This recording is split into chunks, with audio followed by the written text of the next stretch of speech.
संगीन क्यों ना, गुनहगार कितना भी शातिर क्यों ना, हर गुनहगार अपने दामन पर छोड़ ही जाता है गुनाह की चीज, क्योंकि गुनाह अपनी गवाही खुद देता है। आप देख रहे हैं गुनाह के छींटे शकील साजिद के साथ। नमस्कार।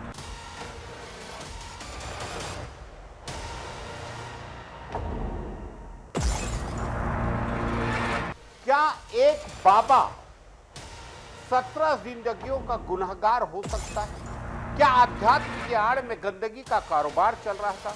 क्या जिन हाथों से ज्ञान बांटना था उन्हीं हाथों से छीन ली किसी की इज्जत? हम आज बात कर रहे हैं उस बाबा की जिसने खुद को आध्यात्मिक गुरु बताया, लेकिन अपने ही शिष्यों की इज्जत से खेलता रहा। महीनों तक, सालों तक नाम है स्वामी चैतन्यानंद सरस्वती। ये मामला है दिल्ली के नामी शिक्षण संस्थान Shri Sharada institute of Indian management and research का। यहाँ पढ़ रही 17 छात्राओं ने, जी हाँ 17 छात्राओं ने चैतन्य आनंद सरस्वती पर गंभीर आरोप लगाए हैं। छात्राओं का कहना है कि बाबा ने उन्हें बार बार अश्लील मैसेज भेजे, व्हाट्सएप पर वीडियो और इमेज भेजे और फिर उनसे मिलने की जिद करता रहा, और जब वो नहीं मानी तो शुरू हुआ डराने, धमकाने और मानसिक उत्पीड़न का सिलसिला।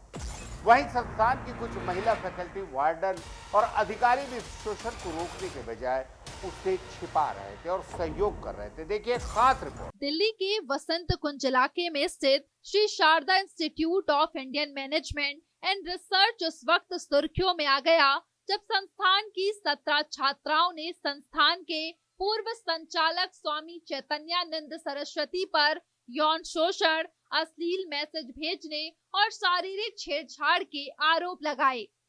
ये शिकायतें न केवल हैरान करने वाली है, बल्कि देश की उच्च शिक्षा संस्थानों में महिलाओं की सुरक्षा पर बड़ा सवाल खड़ा करती है। शिकायत 4 अगस्त 2025 को दर्ज कराई गई, जब श्री श्रृंगेरी मठ के प्रशासक पीए मुरली ने वसंत कुंज नॉर्थ थाने में मामले की जानकारी दी।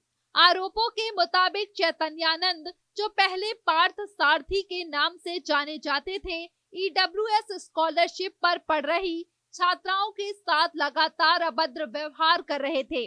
छात्राओं को बार बार अश्लील व्हाट्सएप और SMS भेजे जाते थे। कई बार तो उन्होंने जबरन शारीरिक संबंध बनाने की कोशिश तक की। सबसे चौंकाने वाली बात यह है कि शोषण में संस्थान की कुछ महिला फैकल्टी और प्रशासनिक अधिकारी भी शामिल थी। छात्राओं का आरोप है कि अधिकारियों ने आरोपी की मांग को पूरा कराने के लिए छात्राओं पर मानसिक दबाव बनाया। इतना ही नहीं, आश्रम की वार्डन तक छात्राओं को जबरन आरोपी के पास ले जाती थी।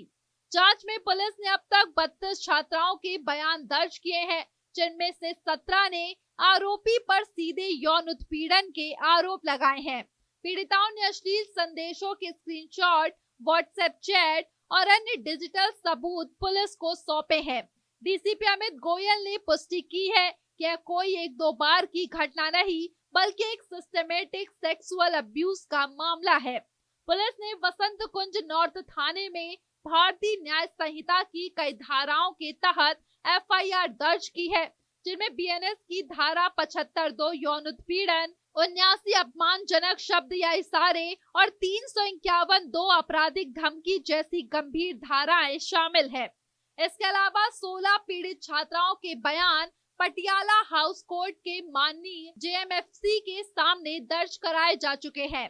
छापेमारी के दौरान पुलिस को संस्थान के बेसमेंट से एक लाल रंग की वोल्वो कार मिली, जिस पर 39 UN1 जैसी फर्जी डिप्लोमेटिक नंबर प्लेट लगी थी।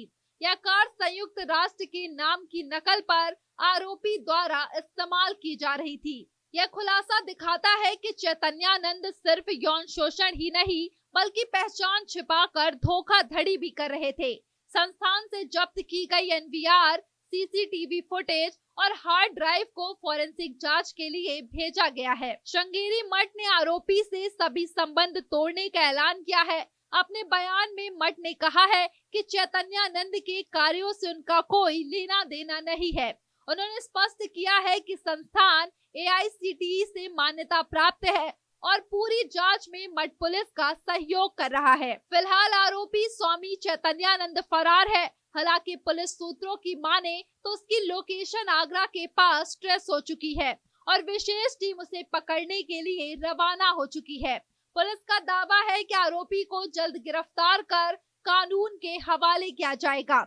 यह मामला न केवल एक शिक्षण संस्थान के भीतर हुए अपराध को सामने लाता है, बल्कि यह भी दिखाता है कि कैसे सत्ता, पद और नकली धार्मिक पहचान की आड़ में छात्राओं का लगातार शोषण किया गया। अब यह देखना होगा कि कानून कितनी तेजी और सख्ती से काम करता है ताकि पीड़िताओं को न्याय मिल सके और भविष्य में कोई और चैतन्यानंद इस तरह की हरकत करने की हिम्मत ना करे।